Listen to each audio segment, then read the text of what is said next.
పౌర గ్రంథాలయం అంటే ఈ గ్రంథాలయమే ఒక ప్రాముఖ్యతను సంతరించుకుంది, ప్రజల ఈ అభిమానాన్ని చూరగొంది.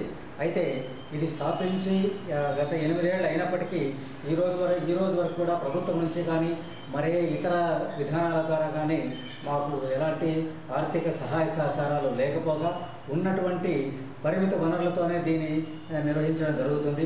ఈ నేపథ్యంలో ప్రజల ఆకాంక్షలకు అనుగుణంగా దీన్ని అభివృద్ధి చేయాల్సిన అవసరం ఉంది. కాబట్టి ప్రజాప్రతినిధులను కూడా ఇక్కడ ఆహ్వానించి వాళ్ళ సహాయ సహకారాలను కూడా కోరాలనే ఆలోచనలో ఉన్నాం.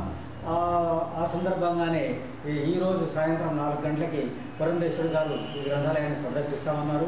వారికి కూడా మా సమస్యలను విన్నవించి దీని అభివృద్ధికి వారి చేయూతనివ్వాల్సిందిగా కోరాలని మేము అనుకుంటున్నాం.